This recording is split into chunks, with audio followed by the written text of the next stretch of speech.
Orale! Bienvenidos and welcome to the Familia FFB podcast. This is your host, Jorge Martin. It's the NFL Insider Series, Familia. We're almost there, almost to the end. It's almost to the final four. Hey, but you know what?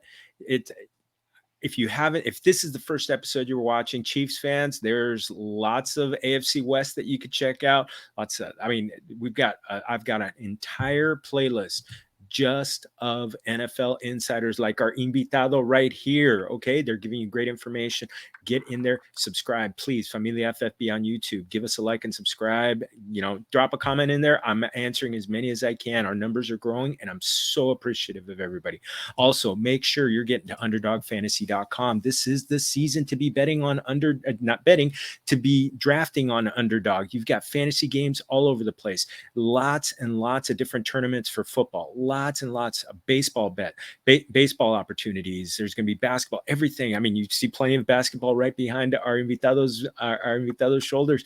It's going to be basketball season before you know it, but also it's going to be football season before you know it. So use that promo code Familia23. You're going to get matched up to the first $100, and you're going to get in, and you're going to put in your first $100. They're going to match you another $100 and draft and keep drafting all the way till September 7th, when these Kansas City Chiefs are going to be opening up the season and getting their Super Bowl rings. And let's welcome in our invitado de lujo, Joshua Brisco. I mean, I'm telling you, when I started this 2 years ago, he was one of the first people to say yes to me, and I'm so thankful that he keeps coming back. He gives me great information. He shared an incredible Travis Kelce story at Lake Tahoe at a Lake Tahoe golf tournament that just cracked me up forever. But hey, make sure you're following my Arrowhead Report. Follow his great work at Sports Radio 810. Welcome in, Joshua. Josue, mi amigo, welcome in. Thank you for having me back again, man. I really now I can set my watch and know that it's about training camp time. We can see week one. When I know it's time for me to rejoin the Familia, I'm very happy to do that. So it's good to be back. Good to see your face again. And maybe I can shine some light on a few of these big Chiefs questions for you. I think I did okay last year, but I didn't go back and give myself a report card. So if you need to be brutally honest, I can take it. Actually, honestly, one of the things that you told me that was great, people were getting really overheated about Skyy Moore, and you said to make sure to kind of tamp it down, that Andy Reid's playbook is really, really hard. And, and that you said maybe on the back half, and go figure, the guy scores a touchdown in the Super Bowl. Yeah. So and I think this is what I hang my hat on now is great analysis. It's hard to be a rookie in Andy Reid's system. I know you can only find it from me. But it's true. It led us there last year, and Skyy Moore got his Super Bowl moment, his first touchdown as a Chief. It just didn't help your fantasy team. This is what I'm here to try to help you do today, I guess. Well, actually, it helped. It helped me in DFS, so it helped me win a little money. So I did have him in my lineup. So it was good times. It was good times.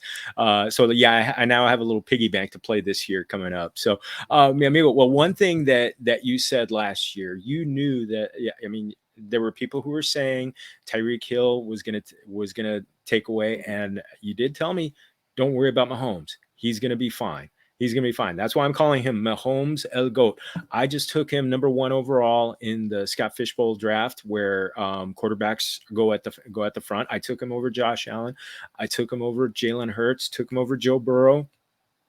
I mean, honestly, 2 Super Bowls in his, in the early part of his career. I mean, how much better can he get? The funny thing to see this offseason, maybe because of the second ring and the whole sort of parade and all the festivities that came with it, this feels like the offseason where it's finally stopped being not even an argument, because it wasn't really an argument last year, but a talking point, of, well, is Mahomes really number one? You could find a cable TV channel somewhere where someone would say, I'll take Josh Allen over Patrick Mahomes.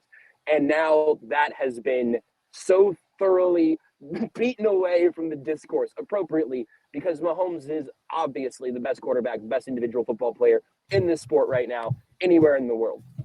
So we have that. That's like our assured little starting point for all of this. How much better can he get?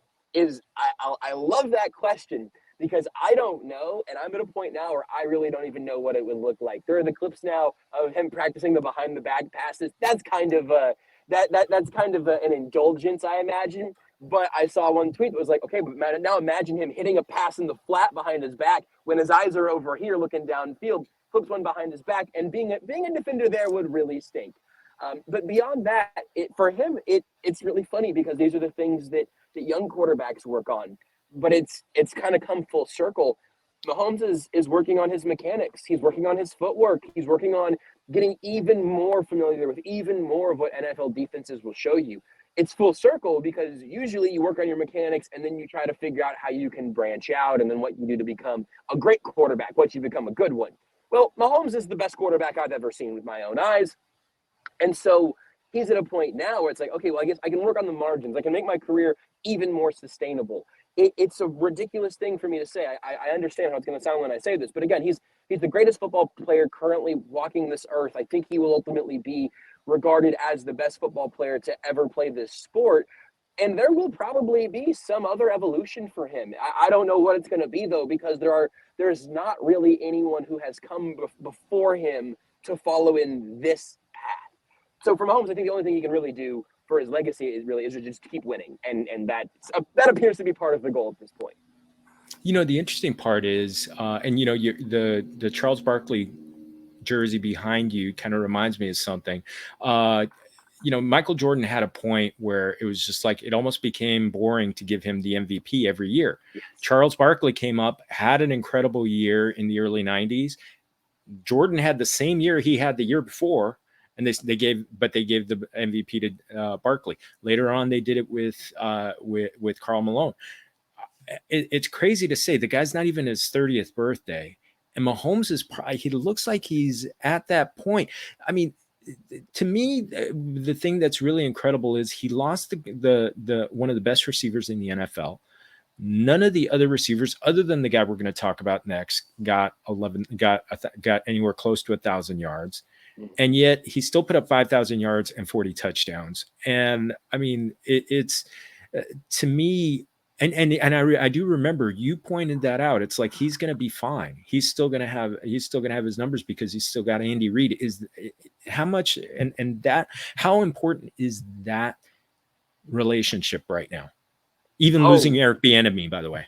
Yes, vital. And having Matt Nagy be back while Bieniemy goes to Washington, that whole thing is frustrating for a variety of reasons. We can save your viewers today if you want, but there will be some continuity there, right? But that relationship of accelerating Patrick Mahomes as a quarterback, I think that was the part above all else. Andy Reid not only made Patrick Mahomes a good quarterback faster, he made him a great quarterback faster, and Patrick Mahomes has made Andy Reid a better coach. Certainly, he's given him, his first 2 Super Bowl rings after a life in football. The rings didn't come until Mahomes did, and that is just like the most. I always forget the word for a clownfish and a sea anemone. A mutually beneficial relationship. Yes. There's a very specific word for this that I should know from like 4th grade that I'll think of later. But that's what it is. It is a symbiotic relationship. It's a symbiotic relationship, maybe better than any in the NFL. Brady and Belichick had a different version of it, of course, but, still greatness. So that's vital. But then also, and when we get to this year's wide receivers on this team, this year's group, in some ways, as we stand here today, as opposed to a couple of days ago, might be even more unknown, might be even more uncertain than it was this time a year ago, or at least it's pretty close to that. So it's a fascinating group. I do think, once again, though, I think the number 1 wide receiver on this team is obviously Travis Kelce. The number 2 wide receiver on this team, I think, is kind of Andy Reid, to sort of follow up on your point there. I wouldn't draft him in fantasy, but I do think that's a huge part of it. Yeah, his separation skills have gotten a little tough. He might be good in the running game. He might be good helping block in the running games. Great field vision, not as much burst as he used to have, I'm sure. Yeah, but the Tommy's burgers, he'll still bring those post games well, let's talk about El Otro Goat, Travis Kelce. I did a little digging and I looked at like great tight ends and how they have aged, and I looked at Tony Gonzalez. Right, you're right. Played a large chunk of his career with the Chiefs. My childhood, yes. So he was, when he was 38. he had a great season. He had a walk-off season, over 1,000 yards. He could have kept going, but he just decided to call it a career and not have people hit him and make good money playing on TV.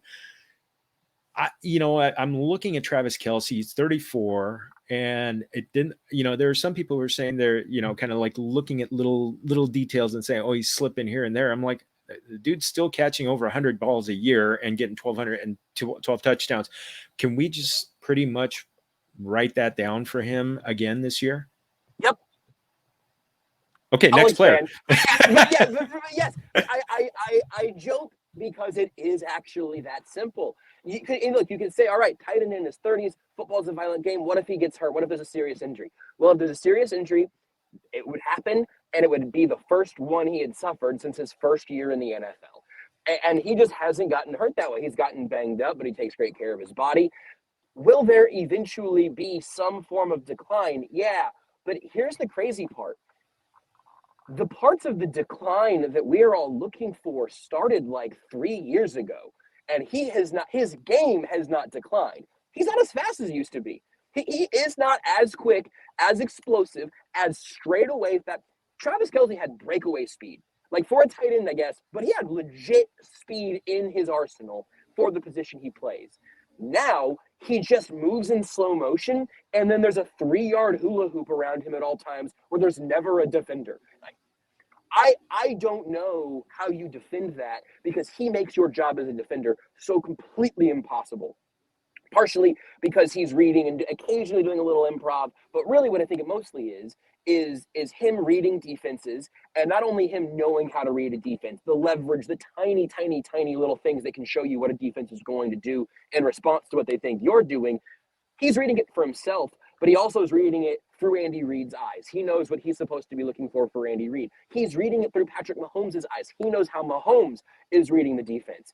And so when your head coach, your quarterback, and who I think is the greatest tight end of all time, as someone who grew up watching and loving Tony Gonzalez in this city, I look at him as the greatest ever, and I think it's going to continue more years of greatness. I don't know when he will first miss the 1,000-yard mark as this incredible streak goes on, but I don't think it's going to be this year, because I do have my questions about the receiving core as well.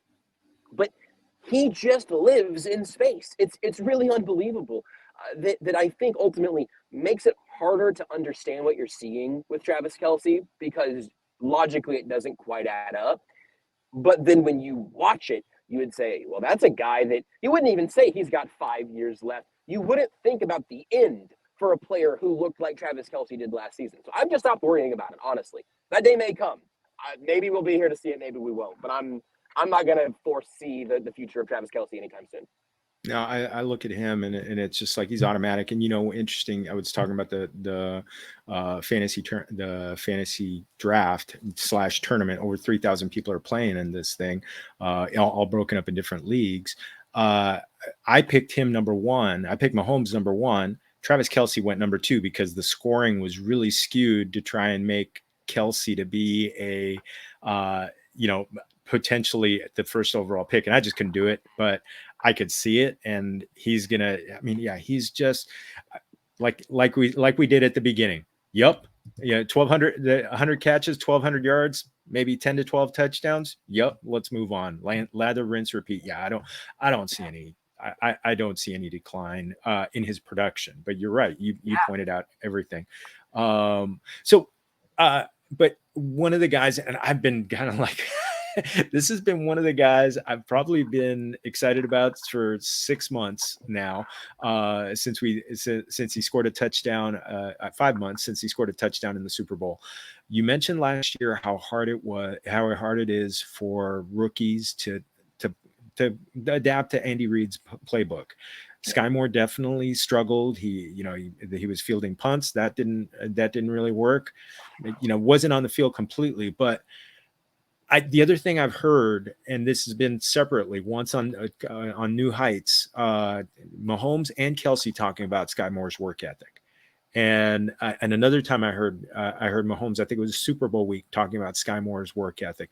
To me, guys don't, having worked in a baseball clubhouse and interviewing guys, they don't say that easily. So. Yeah. I playfully made the sky the limit. But what could he take that year two step that oftentimes comes for wide receivers that came for Tyreek Hill in his second year in this same offense? First of Not to all, I compare think him. that is a no. I mean, you have to compare what you have in the Chiefs and really Andy Reid's offenses.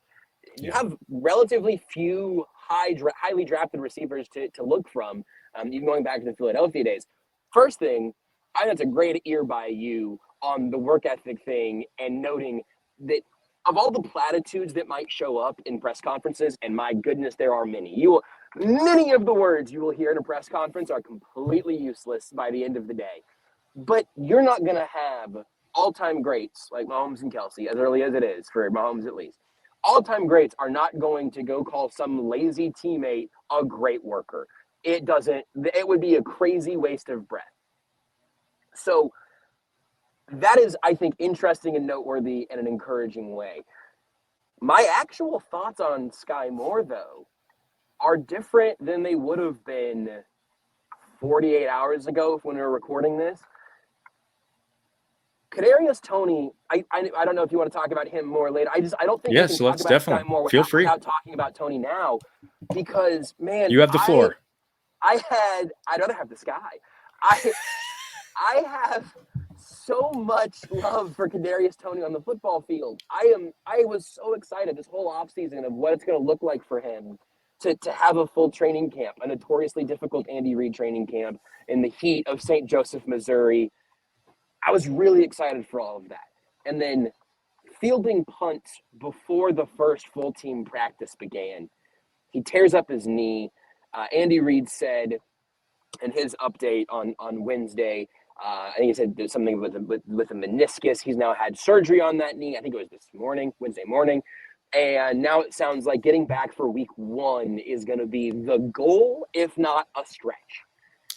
That's devastating. That's a devastating blow for Kadarius Toney. He has now missed an entire offseason program, more or less. He was around for mini camps and OTAs and stuff, but training camp is where the coal become diamonds or whatever. You get more familiar with Mahomes, more familiar with Andy Reid, all of that. So my expectations for Toney take a drop because I had higher expectations for him earlier on that I'm now lowering just because he's not going to be around when they're doing all of this, and he'll get the mental reps. The team loves him. The players love him. Talked about universally as a smart guy, high football IQ, and all of those things. But I now go to my expectations for him. I was so excited, and if I seem sad, I am. I'm a little crestfallen because I just wanted to see a healthy, fully integrated into the offense version of Kadarius Toney because I really thought it could look Tyreek Hilly without being super exaggerating about it. So I'm disappointed now. My short-term expectations lower, and it kind of puts back in my head like, all right, so what if weeks like 2 through 4 for Toney are a reacclimation period, and then 6 through 12 he's really thriving? Well, then what if he tweaks something else again in week 12? Is that the end of his season? So all of that to say, a lot of reports indicated that the Chiefs viewed Kadarius Toney as their number 1 receiver going into this season. I wanted that to be true desperately for the Chiefs and just for entertainment purposes. I think it's Skyy Moore again. I think it has to be.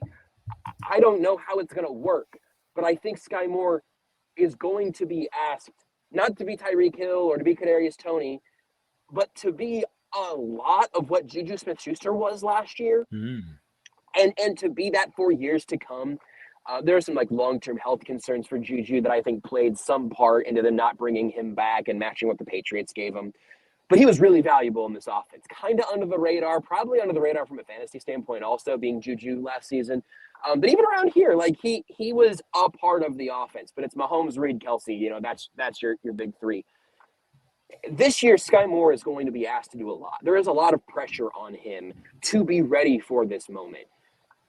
And for my hesitance last year, I have a little bit of reassurance that this year will pay off in the way that I kind of thought it would be. I got to talk to Skyy for a while out at Marquez Valdez-Scantling. He had a charity softball game here maybe a month or so ago.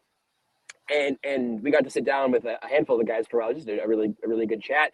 And talking to Skyy, it was something, I'm paraphrasing now, but it was something, like last year's just sort of going from the MAC to the NFL is a huge jump. And that was sort of about like getting the earth under his feet. I think now for him, it's going to be about becoming a part of this offense. And then year 3 is when he can be whatever Skyy Moore is in the Chiefs offense. So I think right now for this year, my expectations for him with all of this, with Tony really kind of coming to a head right as we're talking, I think that Skyy Moore this year is going to be an important part of the offense. I would be pretty surprised if he's like a number 1 wide receiver in fantasy, or even like the Chiefs' clear number 1 receiver, because that is Travis Kelce. But Skyy Moore needs to be this team's number 2 pass catcher. Otherwise, it's going to be MVS, or it's going to be a rookie in Rashee Rice. You can take a lot of what I said last year and I think apply it to Rashee Rice this year. He might have a little larger role than Skyy did last season. Parsons type of receiver, being a little bigger body guy and all of that. Rice will catch some balls, but I am hopeful for Skyy Moore. I think he'll be a bigger part of the offense, but I don't think he's going to be one of the featured players, at least out of the gate. But I have even less conviction in that than I did around this time last year, even looking at the offense altogether, because at least last year it was like they brought in MVS. He's a veteran. He knows the speed of the NFL. Juju, he's a professional. He's going to be a huge part of this. You're building around Travis Kelce. This year, it is a really, really much more unknown than Juju is Skyy Moore. And I'm telling you, I think he'll produce sort of similarly to that, but that's partially out of necessity. And if he busts in any way, if he's just underwhelming this year and Tony's not healthy, this group gets pretty thin. And I think Mahomes will make it work. I think Andy Reid will make it work. But I think it could be a harder year on Patrick Mahomes, just in the amount of work he has to do, the weight he has to carry, where every window is tight because he doesn't have huge separators anymore. I think Skyy is going to be on the right side of that. I really, really do. But I am less confident now than I was before the Tony injury, and the Tony injury has really taken some wind out of my sails for this receiving group. Yeah, you know what? Just thinking about that, I mean, Tony could take some of the coverage away from Skyy Moore, and just, and are people going to defend, concentrate on Marquez Valdez-Scantling as much, or are they going to concentrate on Rashee Rice as much, as he's having almost, a similar experience to Skyy Moore? I think you're right. Yeah, it's going to be, that injury. Ooh, yeah. And it always seems like these kind of injuries that happen when they say, we hope that they're here by week 1. It almost seems like that they seem to linger into the season, and that seems to worry me there. So anything you want to add on MVS or Rashee Rice or any of the other receivers? Yeah, so I've also been doing some stuff with Underdog over the last. They've started doing some stuff with us here at 810. I was playing Underdog a long time ago too, but I did a couple best ball drafts, and I was, this last couple of weeks, the Chiefs receiver I was grabbing and being excited about was Kadarius Toney, and now here we are. But I do think MVS has some real value in something like a best ball, especially because he's gonna have some games where it's 3 for 80 and a touchdown. Like that's gonna be in his repertoire. A big part of what he does, though, and this is not always very exciting for fantasy owners or even Chiefs fans, frankly, the ability to make sure you are stretching a defense vertically, that you are putting pressure on the back end of that defense is really important. And that's something where I do think where Skyy, if he plays more in the slot this year, there are ways that this group can affect the defense and test the defense at multiple depths. So I think the offense as a whole is going to function. But I think you're going to have MVS games. I think you're going to have Skyy Moore games. At this point, I think Skyy probably leads receivers in receptions. Maybe MVS could lead the team in yards. There's a chance of that. I don't know. He had one real kind of breakout, like out of necessity moment or two over the course of last season into the playoffs. You go, all right, there's the MVS game. He can do that when he's the guy it's got to be. But also there were times last year where Mahomes and MVS weren't quite on the same page. That should be better this year. It's another year of them figuring out their timing. So I think he's a really useful player, both for the Chiefs and probably in a best ball league or maybe later on in your fantasy drafts, especially now with Tony being hurt. My actual fantasy advice, you can make it Rashee Rice also. I'd move him a rung down. But my fantasy advice for the Chiefs receivers at this point is don't overdraft any of them, but whoever's there whenever you're looking around, that the time in every fantasy draft that we all get to and go, maybe I don't like fantasy football this much. Like this is, whatever the 14th round. For me, I scroll and I didn't know he was a Lion. I didn't know he was in Washington. Marquez Valdez-Scantling? Go ahead and take him there. That's where I would be. Is once you're in that space where you're not in love with your options, go find the Chiefs receiver and give it a shot. Because it might be inconsistent. Maybe one of them probably would have to be Skyy or a healthy Tony. Maybe one of them becomes like the real number one receiver of that group. But ultimately, I think it's going to be a bit of a committee.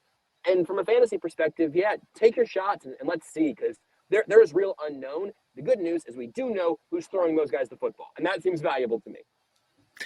That's been one of my things. In fact, yesterday I'm doing a slow draft, and I grabbed MVS really late, and he was past his ADP. He was probably like 15 picks past his ADP, and I had to make sure there wasn't like a health report that came out on him. And then I was just like, when I saw nothing new news came up, boom, I drafted him. Because yeah, you're right. He's going to have like 4 or 5 games where he scores a touchdown and has big yardage. So love it.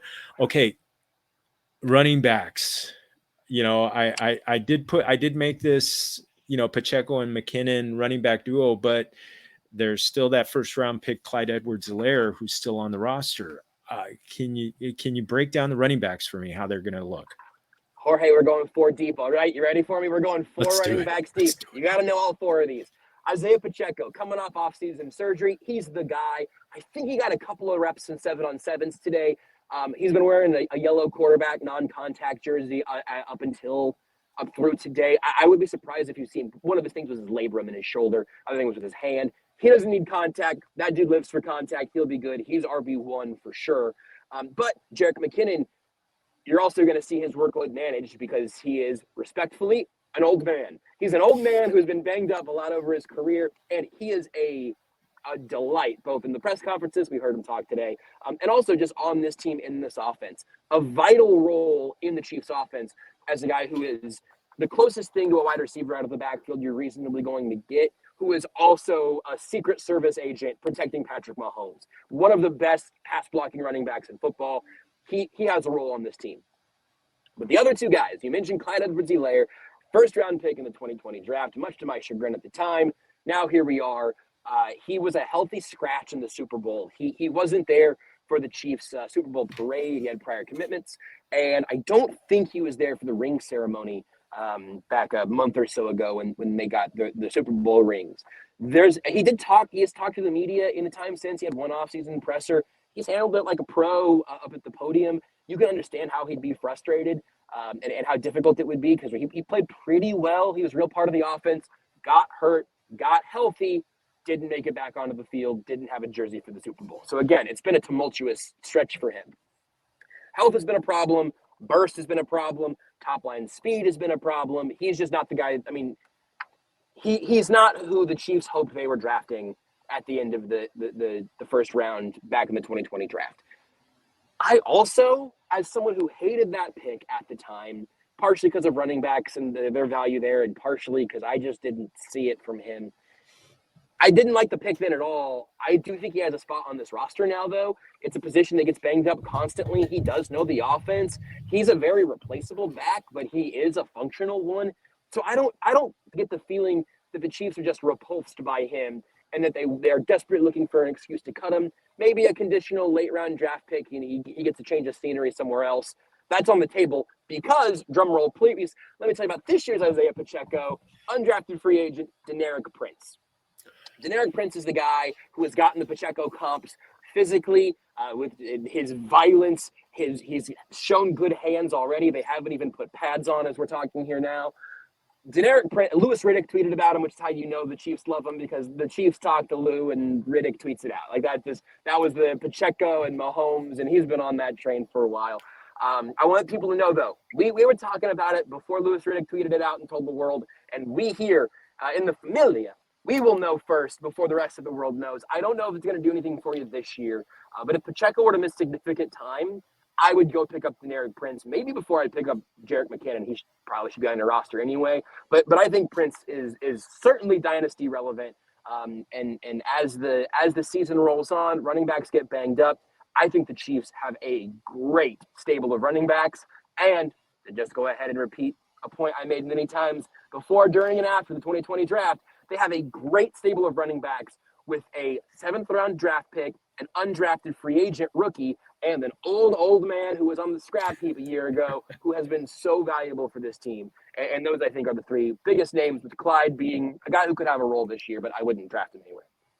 Oh man, my goodness, fantastic, There you go. fantastic, man, amigo. I think we I got nailed. nothing else in here, Jorge. All I have in here is depth charts and Chiefs stuff. It's empty other than that. Well, let's empty out the tank a little bit more.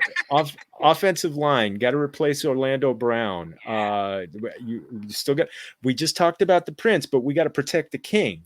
So, how's that group shaping up? Good question. Again, no contact and no full pads yet, so we'll see how this actually goes. This is maybe the quietest, biggest question the Chiefs have that hasn't made it out into like a lot of the big national storylines, I think. Interior's all good. Same three guys it's been the last couple of years. Joe Thuney, Creed Humphrey, Trey Smith. I think the best interior offensive line in football. The Eagles have their argument, but I mean, it's up there. It's one or two. The edges are both different because Andrew Wiley goes to Washington with Eric Bieniemy. He's their new right tackle. The Chiefs spend $20 million per year. I think it's 4 for 80, 20 per on Juwan Taylor, who leaves the Jags. He was their right tackle. The question was, okay, well, are you paying him this money to move to the left side, have him play out of position? That'd be kind of interesting. Well, long story short, the Chiefs end up signing Donovan Smith, most recently, or a long time, Tampa Bay Buccaneers left tackle, specifically left tackle. The Chiefs said Juwan Taylor could do either. Donovan Smith, he's been a left tackle his entire career. Last year was a bad year for him, but it also was an injured year for him. So that's the gamble the Chiefs are having right now, where it is Donovan Smith at left, that interior, and a very expensive but hopefully good young long-term investment in Juwan Taylor on the right side. I don't care really how they're splitting up the money. Mitchell Schwartz, one of the best right tackles in football history, was in Kansas City and played incredible football on the right side and was very valuable there. That doesn't really bother me. But Donovan Smith at left tackle is a huge question. They drafted Wanye Morris out of Oklahoma. He was their right tackle there most recently, but they drafted him in the 3rd round this year. He's getting work on both sides. So I think there's a world in which they'd like him to win that job from Donovan Smith. But I think really Smith on the left side this year, Taylor on the right side is certainly plan A. And I am interested to see how Smith holds up. I feel really good about left guard through right tackle. Donovan Smith's the big unknown. I'm hopeful, though, that being healthy, that he can play similarly to how Orlando Brown did last year, which I think left a lot of Chiefs fans and maybe even the Chiefs at least a little bit underwhelmed. So there's room for growth there, even if it's not all pro play from the left tackle spot. Oh, okay. We'll close it out with close out the football questions. The other side of the ball. I mean, some great draft picks that really, really shored up the defensive secondary, and obviously you still got Chris Jones, who's a bad man at up front. So, is this still shaping up like a defense that's going to be, fairly good against the pass and just kind of like middle of the road against the run? I think we're going to see the big asterisk right now is when Chris Jones will be at training camp. They're working on the long-term deal, obviously. So I think he will eventually get worked out. So assuming Chris Jones is there, because if he's not, everything changes. If 95 is not in the middle, it changes. Every domino falls different. But with Chris Jones there, I think this is a fringe top 10 defense.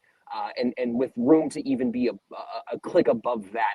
You might hear a little bit of hesitance because they got their hands full. I mean, teams are going to bring their full arsenal to the Chiefs defense every week because they know that number 15 has the ball when their team doesn't.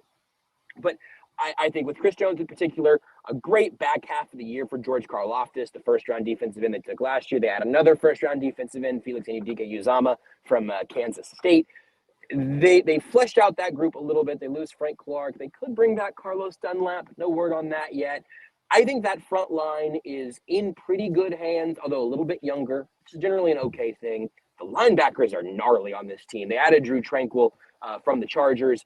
Steve Spagnuolo's already, he's talked one time at training camp, and he talked about Drew Tranquill for like 5 minutes. He loves him. That's going to be a real thing.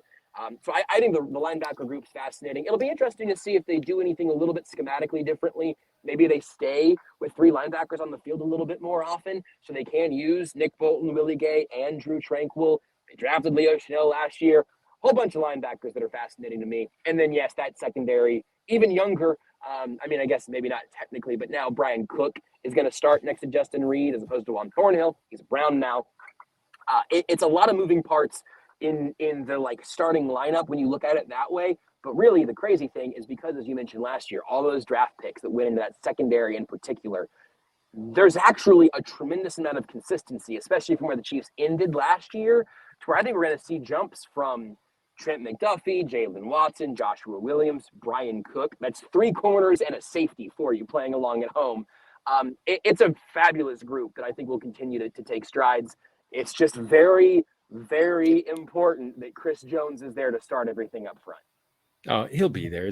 We know that these leagues, they so. love their deadlines. They love their headlines. So he's I remember seeing that dance with Aaron Donald and the Rams back like 5 years ago, and they signed right before the start of the season. So and he was defensive player of the year. So yeah, I'm not worried. Mi amigo, the timing was great. This was well worth the wait. I mean, and again, congratulations on getting married this year. So I wanted to close it out. I'm closing out with my repeat, or not offenders, but my repeat amigos and amigas who've been joining. Any recent discoveries, Mexican food takes, anything new and exciting that's come up? I did not have anything in mind until I went, we talked about tacos last time, I think. I don't know if I have any taco takes. Well, good news. I do actually, because that's what we had at the wedding. We had a place called Taco Republic. They have a food truck, and we had street tacos for our kind of main course. Renee, now wife Renee, formerly girlfriend Renee, fiance Renee, wife Renee now.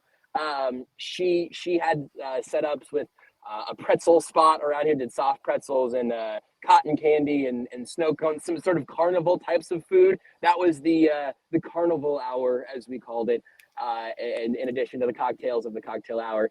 And then Taco Republic took us from there. I remember having maybe the best shredded chicken taco of my life, and I cannot remember what the second one even was. It was a very busy day, but I was thrilled. Everyone was thrilled. And look, I'm just gonna we're amongst friends. We're amongst the family here. I'm gonna go ahead and say this: not white people tacos. I want you to know that. I want you to know that I know. I'm not saying that we had Taco Bell at the wedding and it changed my life. Like I am standing by what we had there. So that to me, if you're in the KC area checking this out, Taco Republic absolutely came through on a pretty big day for us. So that's my hat tip to them. Tacos on your wedding, that is just a dream. That is a dream. Oh, mi amigo, this fantastic. Wishing you 50 plus years of wedded bliss. Enjoy it. That was the greatest advice someone ever gave me. I'd been married. I hadn't even married a year yet, and this guy had been married 40 years, and he said the greatest advice I could say is just every day choose love. So that's it. Those 2 words, choose them every day, and you'll be okay. So mi amigo, thank you again. This was utterly fantastic. Otra vez, please pump away everything. You're about to get like stone cold busy all the way till Valentine's Day. So hopefully your wife wants to join you in Vegas for Valentine's Day. Yeah, I tell you what, that'd work out fine for me. Yeah, I'd love to. So here's my rundown. If you want more from me, you can hear me on The Zone with Jason Anderson here on Sports Radio 810 WHB in Kansas City from 10 to 2 or wherever you get your podcasts. We've got, speaking of podcasts, Time's Ours on The Athletic. That's me, Nate Taylor, and Seth Kaiser. We have a lot of fun talking about the Chiefs there once or twice a week. Time's Ours, wherever you get your podcasts. ArrowheadReport.com is a part of Sports Illustrated's Fan Nation Network, SI.com. Or just type arrowheadreport.com. We'll get you there as well. You can follow me on pretty much any social media that I still care to be on at JB Brisco. I don't know what they're called anymore. I don't know which ones I'm using anymore, but I know I'm at JB Brisco in most of those places. And if you want to ever grab tacos with me in Kansas City, you guys know where to find me. So I'm always down. There, Casey and Taco Republic. Vámonos, familia. Vámonos. I think I told you I had a layover there last year. Next time I got to make it a 1-day layover, and we're gonna go get some. We're gonna go to Taco Republic, and I'll tell you what, the airport will not waste your time this time. We have real food in the airport that tastes like Kansas. That is local Kansas City barbecue. We have that now. We have a new airport that doesn't embarrass me. So we've got at least that.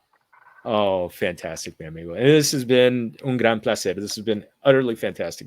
So appreciate the time and the knowledge and the timing. So yeah, we really got like breaking news here on Familia FFB, the NFL Insider Series. So make sure you're subscribing. Go back and watch the other ones, Familia. With the training camp reports, the early reports, nothing's changed. The takes that people have been very, very consistent. So if you missed them, go back and check them out. Please give us a like and subscribe. Also, make sure, as Joshua mentioned, go to underdogfantasy.com. Use that promo code Familia23. Going to get matched the first $100 and they're gonna match your next $100 and grab Marquez Valdez-Scantling late. He's on sale. He is on sale. Skyy Moore is going kind of late too, so that's a good thing. I would definitely hop on that. Oh my goodness, familia. To our invitado una vez, muchas gracias. And to you, everybody, muchas gracias for joining us. And remember, todos somos familia. Salud.